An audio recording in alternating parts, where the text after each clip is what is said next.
Bien, mil disculpas, estoy de turno, me atrasé un poquito. Bueno, como les había dicho el lunes pasado, vamos a llevar hoy día lo que es monitorización en anestesiología. Y vamos a comenzar diciendo que cada vez con mayor frecuencia vamos a solicitar el concurso de un anestesiólogo para administrar anestesia fuera de quirófano, en un lugar que no sea habitual al trabajo. Entonces, no solamente vamos a anestesiar o producirse un efecto anestésico dentro del quirófano, también nos llaman por fuera, sea endoscopía, sea tomografías, resonancias, etcétera. Cada vez el anestesiólogo va aumentando los lugares donde puede trabajar. Independientemente de dónde sea administrada la anestesia, se deben aplicar los mismos criterios estándar de seguridad, monitorización y equipamiento personal. Y a eso nos vamos a referir hoy. Es decir, nosotros tenemos que tener un equipo, un criterio general para que brindemos seguridad al paciente. ¿Y esto cómo lo vamos a hacer? Aparte de los aparatos que tenemos, la monitorización que tenemos y obviamente todo lo que el paciente requiere lo va a hacer el anestesiólogo. ¿Cuál es el objetivo de esta monitorización? El objetivo es observar y registrar la evolución temporal de todas las variables fisiológicas durante una intervención que requiera, sea de anestesia general, regional o de cuidados anestésicos. ¿A qué variables fisiológicas nos vamos a referir? Lo vamos a ver más adelante. De acuerdo al tipo de anestesia que vayamos a recibir o vayamos a producir, nosotros vamos a tener diferentes variables, pero en general estamos hablando de lo que es sistema cardiovascular, sistema pulmonar, ¿sí? Temperatura, respiración, eso es lo que nos interesa en mi paciente. Mantener una tranquilidad, si quieren llamar, o un equilibrio dentro de la fisiología de nuestro paciente. ¿Cómo lo vamos a hacer? A través de unos aparatos. Entonces, estos aparatos los vamos a llamar monitores. ¿Qué es el monitor? Es un aparato que registra imágenes, que en anestesiología se refiere a registros de estándares básicos de monitoreo que van a medir y van a vigilar tanto la oxigenación, la ventilación, la función cardiopulmonar, la temperatura, el nivel de relajación neuromuscular y en la actualidad el estado de conciencia del paciente. Entonces, todos de estos monitores vamos a hablar en la clase de hoy. Para la oxigenación, ¿cuál es la monitorización estándar o básica que vamos a utilizar? Podemos utilizar desde estetoscopios, sean precordiales o esofágicos, oxímetros de pulso, capnografía y análisis de gases anestésicos. Todo esto lo vamos a hacer a través de unas máquinas, que la máquina ya nos va a proporcionar todo esto, excepto el estetoscopio precordial, que lo vamos a hacer de forma manual. ¿Sí?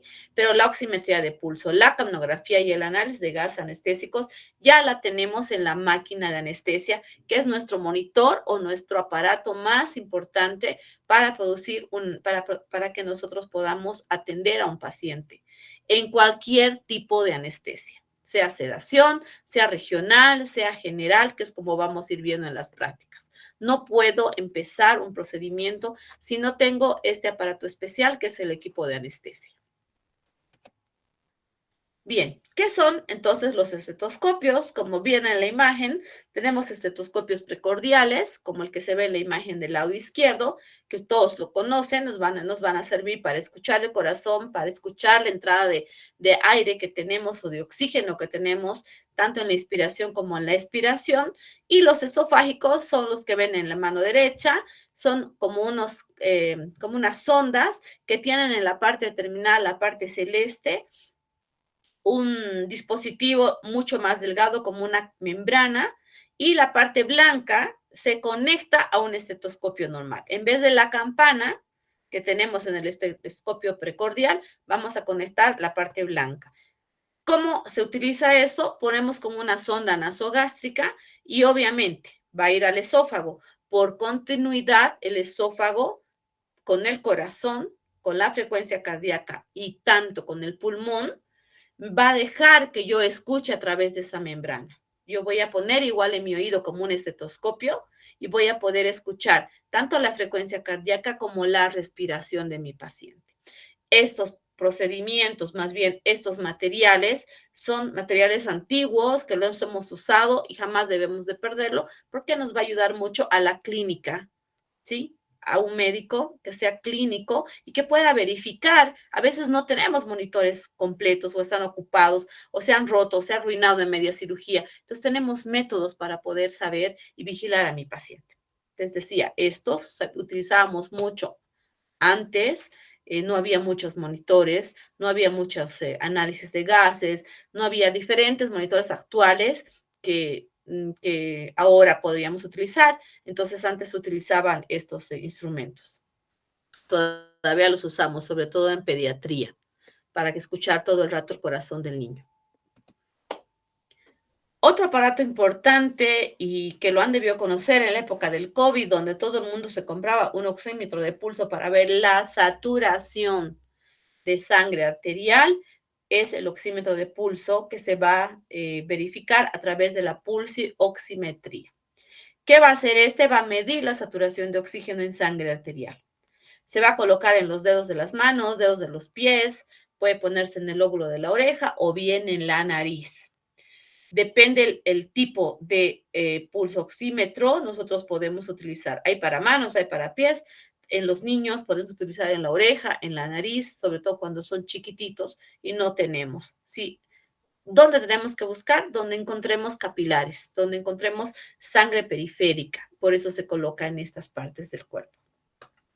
¿Qué hace este? Contiene un detector de luz. Entonces, cuando ustedes lo vean, van a ver que tiene una luz roja que es infrarroja y esa debe ir sobre la uña o sobre la parte delgada de la piel. Utiliza un mecanismo de espectrofotometría para poder medir la absorción de la luz a través de la hemoglobina. ¿Sí? Esa es la forma como actúa este aparato. Y vamos a ver, obviamente, valores. ¿Qué valores vamos a utilizar? Vamos a utilizar valores normales de 95 al 99%, ¿sí? Vamos a utilizar valores de 91 a 94, vamos a hablar de hipoxia leve, de 86 al 90% de hipoxia moderada y menos del 86% hipoxia severa. Estos parámetros, chicos, estamos hablando de parámetros normales en una persona normal. Pero si, por ejemplo, mi paciente es un paciente pocoso, es un paciente asmático, es un paciente fumador, y la primera vez que yo agarro y le tomo el oxímetro tiene 86, sabemos que es una hipoxia severa, pero sin embargo, ese paciente está acostumbrado a ese nivel basal. Entonces, es muy importante que yo sepa los niveles basales de los pacientes y los asocie a enfermedades que ellos pudieran tener. ¿Sí? Ahí tienen una imagen de un oxímetro de un dedal simplemente, donde nos va a marcar el 98, que es la saturación, y también nos marcan las frecuencias cardíacas. Estos los encontramos donde sea. En quirófano nosotros usamos otro tipo de oxímetros, no de los de dedal sueltos, sino equipados en una máquina de anestesia completa. ¿De qué me sirve saber los valores? ¿De qué me sirve saber que tiene 84, que tiene 100, que tiene 70?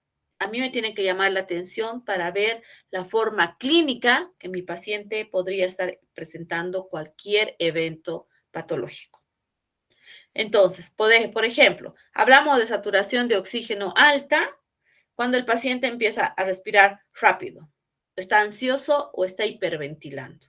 Y no nos preocupa porque tiene 100%, pero en todo caso tendríamos que ver qué es su saturación normal o simplemente mi paciente está empezando a respirar, en vez de respirar 20 respiraciones, está respirando 30, 40.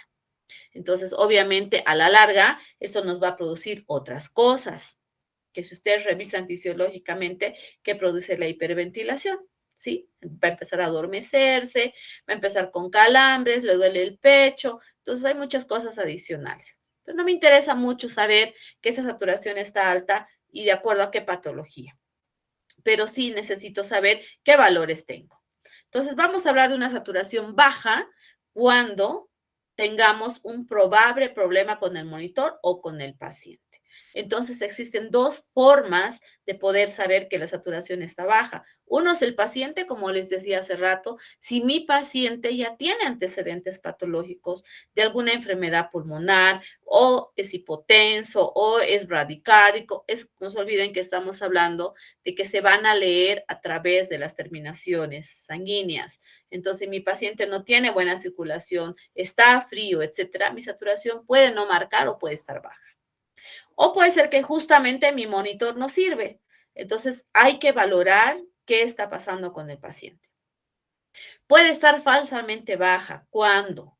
Cuando, por ejemplo, ponemos azul de metileno, cuando tenemos colorantes, cuando tenemos barniz de uñas o esmalte de uñas. En pacientes ahora, sobre todo en las mujercitas, que se ponen mucho gel y están sus uñas bien pintadas, a veces el oxímetro no me marca los niveles porque no me deja el barniz de uñas. Entonces, es muy importante que yo tenga en cuenta que todas estas cositas pueden alterarme la saturación de oxígeno y tendré que tomar en cuenta esto. Falsamente baja en una enfermedad bien típica que es la carboxihemoglobina. Errática o poco fiable. ¿Qué pasa cuando tenemos el uso del bisturí? El uso del bisturí me va a producir corriente, entonces puede haber interferencia con mi oxímetro de pulso. Entonces, cuando yo veo que estoy utilizando el bisturí, puedo tener alteraciones de la oxigenación y no me va a marcar una curva normal, que vamos a ver ahorita cuál es la curva, y también me va a producir alteraciones a nivel electrocardiográficas. También mi trazo del electrocardiograma va a ser completamente aberrante. Entonces, en estos casos me voy a dar cuenta que es por el electrobisturí, por las corrientes. ¿Qué otra cosa puede ser? El movimiento. ¿Qué otra cosa puede ser? La luz ambiental o una pobre perfusión, como les decía, en pacientes que están fríos, en pacientes que están morados. En ese tipo de pacientes, obviamente, no son fiables los valores de oxigenación. Bien, entonces, si ustedes se fijan, bueno, hemos hablado de la oximetría de pulso. Tenemos otro valor importante dentro de la respiración. Habíamos dicho que hay varios. Uno es la oximetría, otro es la capnometría o capnografía. ¿A qué se llama capnometría? Es el medido de la presión de dióxido de carbono. Nosotros metemos oxígeno y sacamos dióxido de carbono. Entonces, ¿cuándo voy a medir esto? En paciente dormido. Esta mañana les decía a sus compañeros, solamente voy a ver capnografía y capnometría en pacientes que están dormidos, que están conectados a una máquina y que voy a poder medir la salida del CO2. ¿Sí? A eso se llama capnometría. Y capnografía se refiere a la imagen que ustedes están viendo en la parte izquierda de una imagen que tiene una subida, una meseta y una bajada. Este es el cuadro clínico, la imagen perfecta de lo que es una capnografía normal. ¿Sí? Esa es la imagen. Tiene una subida, hace una meseta, vuelve a bajar, hace una expiración, vuelve a inspirar, hace la meseta, vuelve a bajar.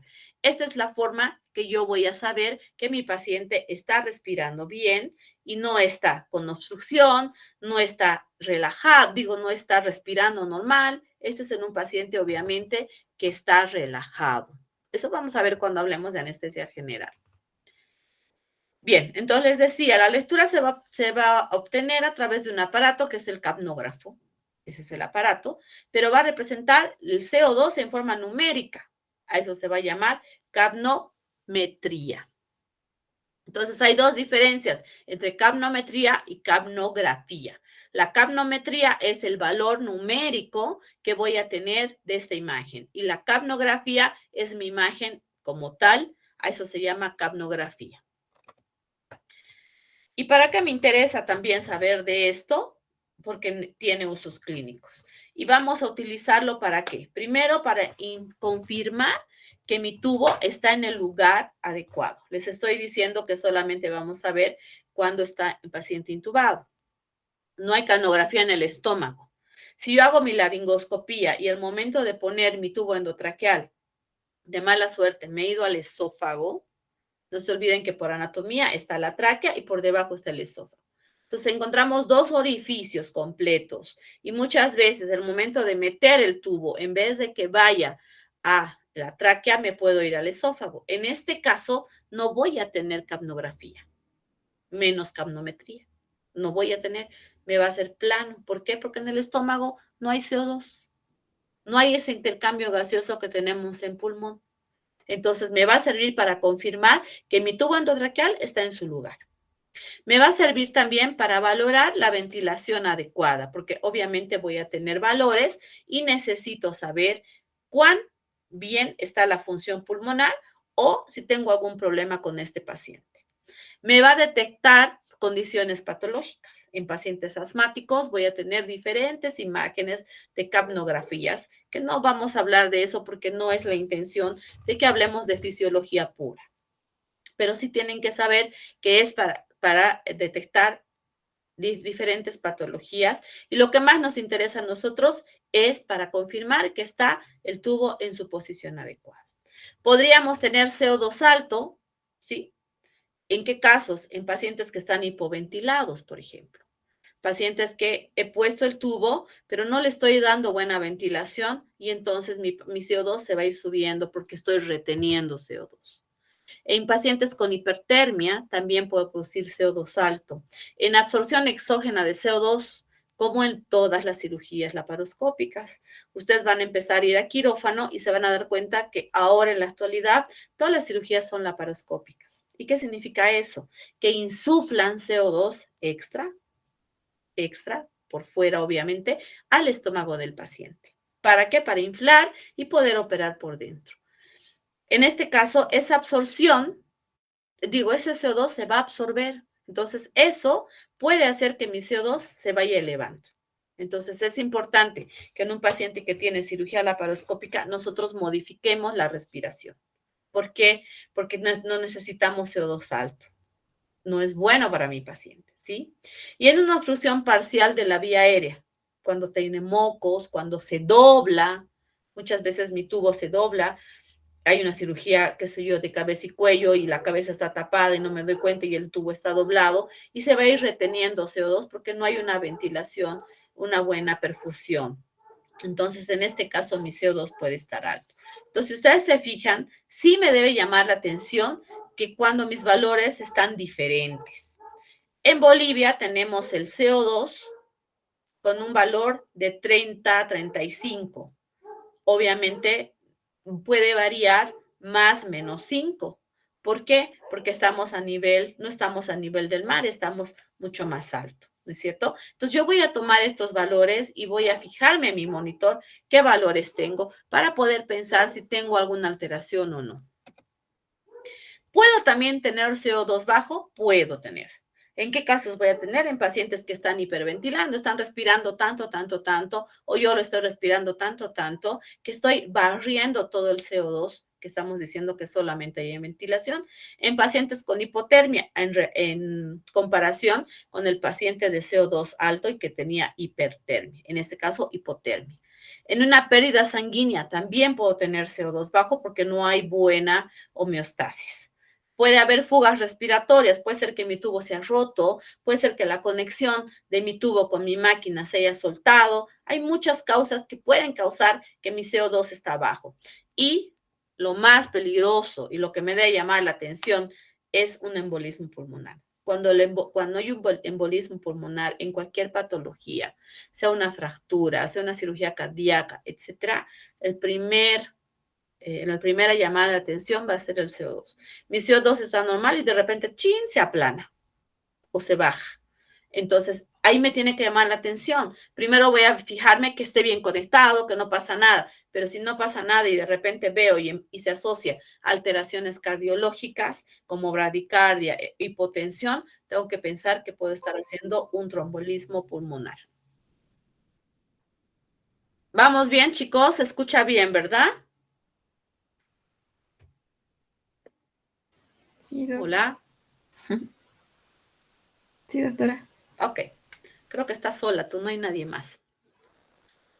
Bueno, entonces podemos tener un CO2 bajo súbito, según gráfico o ausente, cuando la intubación es esofágica.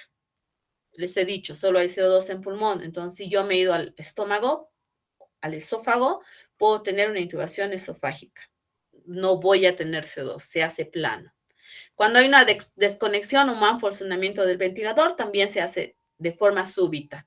Y cuando hay una obstrucción total del tubo endotraqueal, también. Puede llenarse de mocos, puede ser un paciente que tiene una tromboembolia, un paciente que tiene demasiado sangre, un taponamiento cardíaco, qué sé yo. En ese tipo de pacientes puedo tener un CO2 bajo súbito. De repente está bien y de repente se pone plano. Entonces, sí necesito saber qué patologías están asociadas a la valoración del CO2. Y eso lo hacemos todos los días con todos los pacientes que van a ser sometidos a una anestesia general. Otra valoración importante dentro de la respiración es la frecuencia respiratoria. Y aquí vamos a saber que vamos a tener valores diferentes en una anestesia regional, en una anestesia general y obviamente de acuerdo a la edad, y vamos a poder visualizar de forma directa o bien un conteo a través de una máquina de un ventilador. En una anestesia regional nosotros vamos a tener al paciente despierto, entonces podemos verificar cuánto de respiración tiene. En una anestesia general nosotros vamos a programar la frecuencia respiratoria que vamos a querer de acuerdo a la edad. En un niño, por ejemplo, recién nacido o un niño de 1 a 5 años tendremos frecuencias de 30 a 40 por minuto. En un adulto tendremos de 10 a 12. ¿Qué frecuencias vamos a utilizar? Las que normalmente tenemos en paciente dormido, ¿es cierto? Cuando nosotros respiramos, obviamente, cuando estamos dormidos, mucho menos que cuando ahorita yo estoy hablando, por ejemplo. Yo hablo, meto aire y estoy respirando. Cuando estoy durmiendo, pues no. Entonces, estos valores que vamos a escoger para la frecuencia respiratoria en la monitorización es tomando en cuenta un paciente dormido. Bien, otra monitorización ya de la parte cardiovascular es la presión arterial no invasiva. Lo podemos hacer a través de dos métodos. Una de forma manual, como la que se ve en la parte izquierda, con un tensiómetro común y corriente, que lo van a ver en todos los hospitales, y otra a través de forma mecánica. Perdón. La de forma manual lo hacemos a través de un esfingomanómetro común y corriente, y la de forma mecánica lo hacemos a través de la máquina. Podemos tomar la presión arterial cada minuto, cada 2, cada 3, cada 5. En anestesia, en pacientes normales que no están siendo sometidos a una cirugía muy grande con pérdidas sanguíneas abundantes, normalmente tomamos las presiones cada 5 minutos. ¿Sí? Y el monitor me marca cada 5 minutos. ¿Qué puedo yo variar? Puedo poner cada 10, puedo poner cada 15, puedo poner cada minuto. Entonces ya cada cierto tiempo está automático y él me va a tomar sin ningún problema. También tenemos la presión arterial invasiva. Esto anterior que acabo de decirles es una presión arterial no invasiva, porque no estoy pinchando a mi paciente, no lo estoy invadiendo, es un tensiómetro que voy a poner en el brazo. En cambio, puedo hacer una presión arterial invasiva a través de la canulación de una arteria. Puede ser la arteria radial, es la más común, la arteria femoral, ¿sí? Cualquiera de las dos, o puede ser la arteria pedia incluso. Cualquiera de dos o tres arterias que tengamos que podamos alcanzarlas, podemos utilizar para presión arterial invasiva.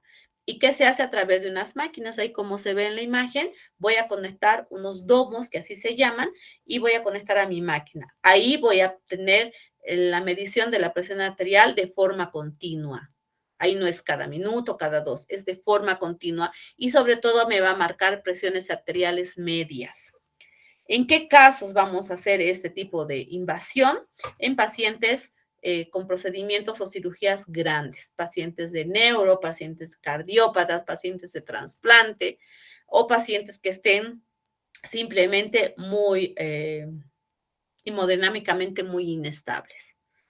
En los pacientes que voy a tener mucha pérdida de sangre, yo necesito tener presiones arteriales continuas todo el momento. Entonces, en ese tipo de pacientes, yo voy a escoger una presión arterial invasiva que obviamente la voy a preparar antes de empezar mi procedimiento.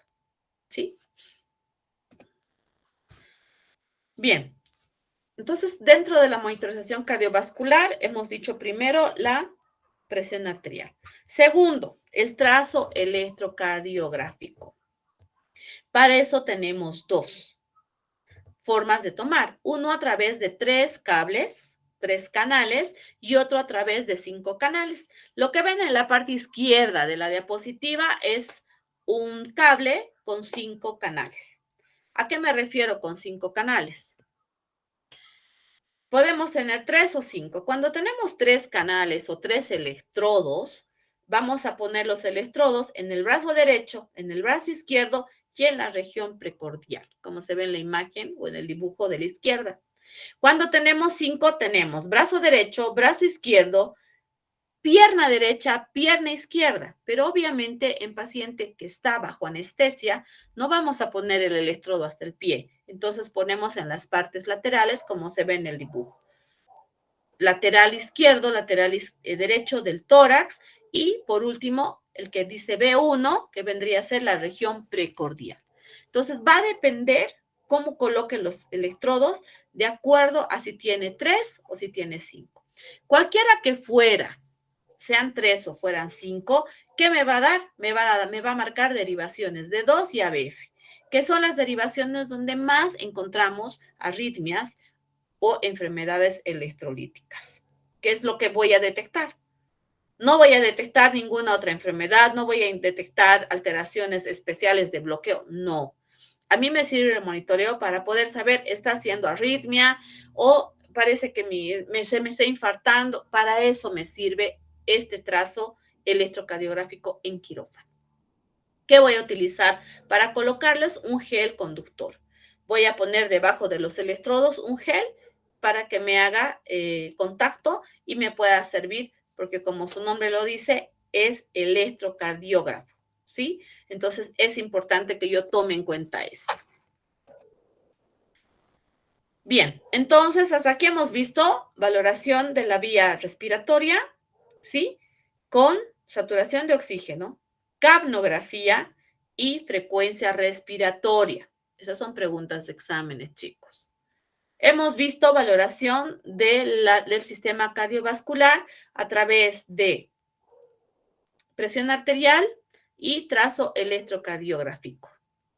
Y ahora vamos a ver monitorización de la relajación neuromuscular. Obviamente esto solo lo vamos a hacer en pacientes que están dormidos. Y una de las monitorizaciones, importantes es la monitorización de tren de 4.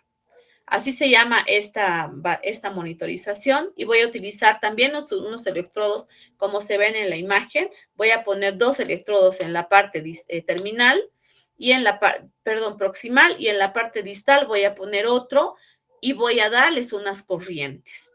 ¿Cuándo voy a hacer esto? No en paciente despierto. ¿Por qué? Porque voy a dar una descarga. Me va a dar una descarga para ver cuánto se está contrayendo el músculo. En pacientes que están relajados, donde yo he utilizado un relajante neuromuscular, como vamos a ver en anestesia general, mi paciente no va a tener movimiento. Entonces, este me va a servir para que me diga, todavía no está relajado, todavía está relajado, espérenme un ratito, todavía no intube, pero lamentablemente en Bolivia no lo hacemos de forma rutinaria. ¿Por qué? Porque este aparato es caro y hay que poner los electrodos, es un gasto, etcétera. Entonces se hace normalmente, y algunos hospitales lo tienen, solo en cirugías que van a durar mucho tiempo, que van a durar muchas horas y donde necesito una relajación neuromuscular constante. En ese tipo de pacientes vamos a utilizar esta monitorización que se llama tren de 4. ¿Por qué se llama tren de 4? Porque me marca 4 barras, como se ve donde dice inyección de BNB, dice inyección del bloqueo neuromuscular. Si ustedes se fijan, tenemos 4 barras. Las primeras 2 están altas, una media y una chiquitita. Entonces, cuando el paciente está despierto, o más bien sin relajación, se marcan las 4 barras. Y a medida que va haciendo efecto el relajante, se van bajando las barras. Y cuando tenemos 3 barras bajas de las 4, es cuando mi paciente ya está completamente relajado. Por eso se llama tren de 4. Entonces, para que nosotros tengamos un bloqueo moderado y me pueda ayudar a operar, es lo que les acaba de decir, la presencia de una sola respuesta, o sea, de las 4 barras, se correlaciona con un bloqueo del 90 al 95%. La presencia de la cuarta respuesta se correlaciona con el bloqueo del 60-85%. Entonces, la presencia de una o dos respuestas, es decir, de 2 barras, quiere decir que ya podría empezar mi cirujano. Quiere decir que hay una adecuada relajación para que mi paciente pueda ser operado. A eso se refiere esta monitorización de la relajación neuromuscular, que les vuelvo a repetir, casi no la van a ver en práctica porque lo utilizamos muy, muy rara vez cuando el paciente sí necesita una relajación continua y por mucho tiempo. Otra monitorización importante es la del estado de conciencia. Y aquí tenemos algunos y en la actualidad se están utilizando potenciales evocados, este índice bispectral, que todavía nosotros estamos retrasados porque sí lo tenemos, pero por los costos de semejante electrodo que ven en la cabeza, que no cuesta mucho, pero lamentablemente ningún seguro te lo da, entonces pues no se hace. El índice bispectral es una máquina, como ven ahí en la imagen, es un monitor que me va a mostrar los movimientos sensoriales cerebrales, ¿sí? Para eso me sirve. Y voy a tener diferentes valores. Me va a dar durante una anestesia general de 40 a 60, quiere decir que mi paciente está bajo anestesia general. Si ustedes se fijan en el cuadro, fíjense, el índice bispectral se va a marcar del 0 al 100. 0 quiere decir que mi paciente tiene un silencio cortical, que es lo que no debemos esperar nunca. Es decir, no debo llevar a un índice bispectral de 0 porque daño el cerebro de mí, perdón, voy a colgar, porque daño el cerebro de mi paciente. Permítame un minutito, voy a poner en mudo. Ok. Y un paciente despierto, que tiene memoria conservada, que está como nosotros, que está, por ejemplo, hablando como ahorita como nosotros, tiene un índice bispectral de 100. A medida que yo voy poniendo medicamentos, voy a conseguir que este índice bispectral baje. Si yo le voy a poner sedación, es decir, pongo medicamentos, pero mi paciente sigue respirando, pero ya está dormidito, eso se llama sedación, donde va a tener reflejos normales, ya tengo un bispectral de 80. Cuando voy a intubar a mi paciente y va a estar dormido, voy a estar con un índice bispectral de 60.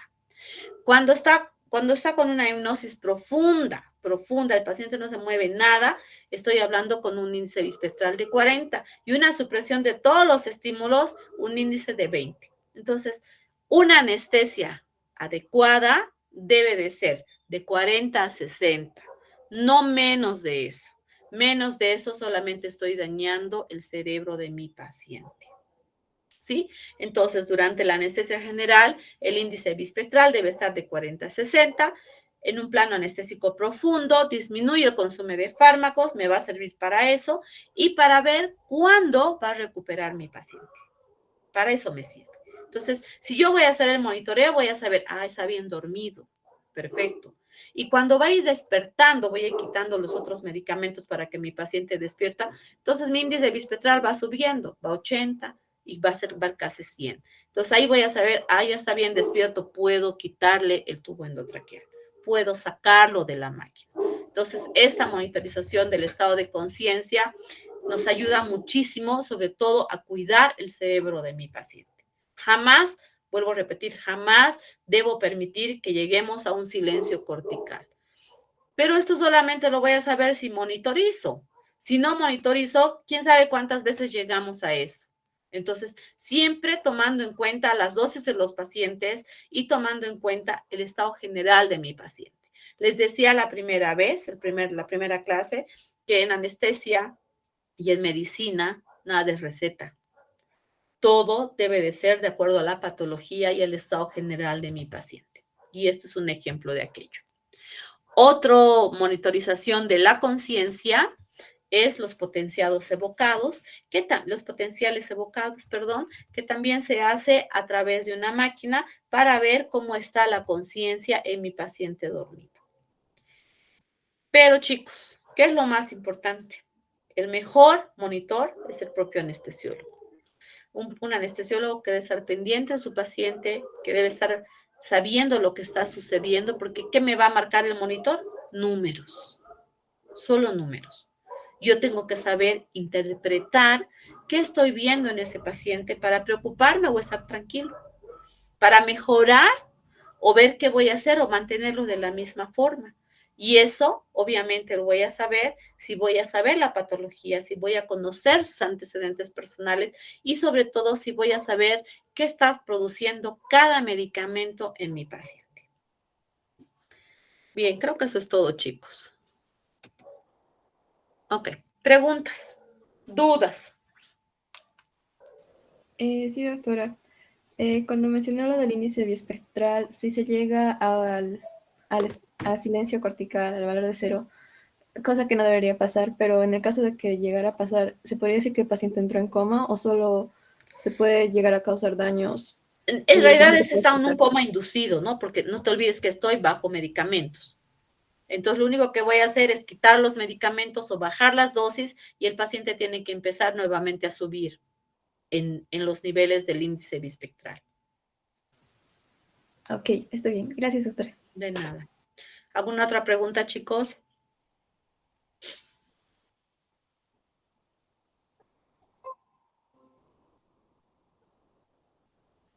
¿Ninguna? Bueno, nos vemos entonces el día lunes. Vamos a llevar lo que es anestesia general.